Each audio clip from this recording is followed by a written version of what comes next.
When Oscar Hammerstein II was writing the lyrics to the song My Favorite Things, he started by literally writing down a list of some of his favorite things: raindrops on roses and whiskers on kittens. These iconic lyrics from one of Rodgers and Hammerstein's most universally recognizable songs instantly draw us in with their specific and vivid imagery. After all, it's not just snow that is wonderful, but snowflakes that stay on my nose and eyelashes. It's classic Hammerstein.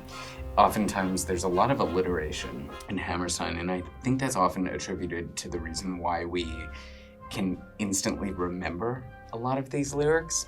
And if you look at the opening line of this, you have raindrops on roses, you have two R's, whiskers on kittens, bright copper kettles, and warm woolen mittens. So you have warm woolen, and then if you go back for a second, you have kittens, copper, kettles. To me, Hammerstein was a poet. He was a wordsmith, and I think he carefully chose every word. There isn't a word that's out of place in here. I also think musically, it's just an absolutely fantastic song. It's a Liszt song, and it's a Liszt song in the sense of these are all things that we all can identify with. The song supports the Liszt format because it's rather simple syllabic text set to a 3/4 meter. And by that I mean we're in a waltz time. And because the words are sometimes just like 2-3 syllable words, you're able to break up the stress of what that is. Raindrops on roses and whiskers on kittens, bright copper kettles and warm woolen mittens. So you end up with this syllabic stress that allows it to one thing listen to the next, into the next, into the next.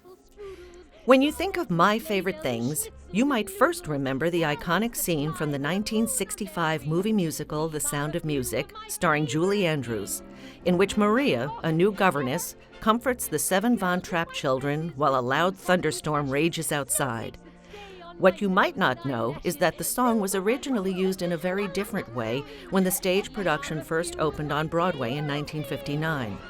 On stage, the song is actually shared by Mother Abbess and Maria right before Maria is sent off to the Von Trapp household. And there's a great moment where the Mother Abbess calls Maria in and says, "I heard you singing the other day. Oh my gosh, how could you be singing?" And she says to Maria, "I knew that song. Why don't you sing it for me?" So she starts singing My Favorite Things. What you end up having is these two characters at very different times in their lives singing a song that's familiar to both of them. It's a really beautiful moment where the two characters suddenly identify with one another. The first 2 A sections, or the first 2 stanzas of this song, start out in a minor chord. So here you are. So she sings, "Raindrops on roses and whiskers on kittens." There you have that verse. Then you have the second verse. "Cream-colored ponies and crisp apple strudels." So you're still in the same place.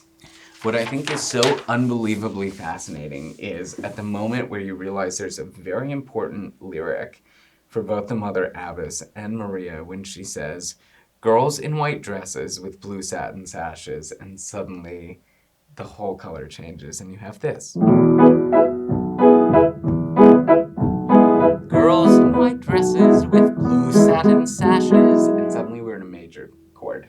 And the whole timbre of the song changes. And I think it's interesting then hearing the lyric from the perspective of Maria, who is still about to embark on the greatest adventure of her life, and then hearing it sung by the Mother Abbess, who made a choice early on in her life to live a certain kind of life. That lyric shift right there is the crux of these two women who reached a fork in the road. And one says, okay, I'm going for secular, and one ends up going sacred. I also think there's something very interesting dynamically about the song and the orchestration of the song, where when they sing, I simply remember my favorite things, and then I don't feel, there's a big crescendo. And then when she says so, suddenly it pulls back dynamically, and then it gets loud again on bad, which I've always found very interesting, because it's slightly apologetic, but it's also actually acknowledging what she's just said. I simply remember my favorite things, and then I don't feel so bad. because she's catching herself. It's brilliant. It doesn't get better than this. I simply